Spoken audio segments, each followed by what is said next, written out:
বন্ধুরা একটা পার্সেল চলে এসেছে। তো পার্সেলটা কিন্তু ইউনিক একটা জিনিস, আমার খুব আনন্দের জিনিস। এটা কিন্তু জামা কাপড় কোনো না। তো পার্সেলটা দেখি কি এসেছে, তোমাদেরকেও দেখায় পার্সেলটা কি এসেছে।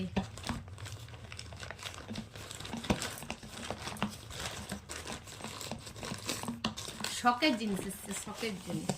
ইয়া এই যে দারুণ এসছে তো। বড় এসছে। হ্যাঁ ভাবছিলাম ছোট আসবে হয়তো, অনেক বড় এসছে। দাদা খুলি। এই যে দেখো গাছের সরঞ্জাম, এই একটা পুরা। আর এটা তো ত্রিশূল হয়ে গেল না, এই একটা এটা এরকম করে মাটিগুলো আলগা করতে হয়। আর এটা কোনো গাছের চারা লাগালে এরকম করে তুললে চারা সমেত উঠে যাবে। এই একটা, তিনটে, কত সুন্দর জিনিসগুলো এসেছে। দারুণ এসছে, দারুণ, এত সুন্দর। আমি ভেবেছিলাম ছোট আসবে হয়তো।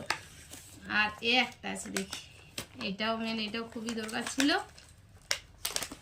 প্রচুর ছাদ বাগান করছি। এই যে এটা, এই দেখো এইটা কি বলো, গাছ কাটা। বিরাট ধার, এটা আঙুল ঢুকালে শেষ। এই দেখো এই চারটে এসেছে। কত নিল? 180। এটা দেখো 180 টাকায় চারটে। এইটা যদি কেউ নিতে চাও অবশ্যই কমেন্টে জানাবে, কমেন্ট বক্সে আমি এই লিঙ্কটা পাঠিয়ে দেবো। এটা কিন্তু দারুণ, খুব সুন্দর। আমি তো ভেবেছিলাম ছোট আসবে, ভয়ে ভয়ে ওটারটা দিয়েছিলাম, তাই খুব তাড়াতাড়ি খুলে নিলাম।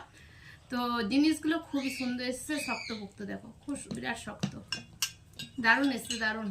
আমার তো খুবই এত জামা কাপড় নেওয়ার থেকে এটা আমার খুবই আনন্দ লাগছে, দারুণ লাগছে। এটা গাছ কাটা, এটা এরকম করে কুড়া আলগা, এটাও কুড়াকুড়ির ব্যাপার, এটাও গাছ তোলার। দারুণ লাগছে, দারুণ হেভি। তোমাদের কেমন লাগছে অবশ্যই কমেন্টে জানিও। আর কার কার দ্বারা বলতে দাও, কার কার গাছের নেশা আছে, যাদের যাদের গাছের নেশা আছে অবশ্যই এটা দেখো, এটা অবশ্যই এটা বুকিং করবে, দেখবে দারুণ জিনিস পাবে।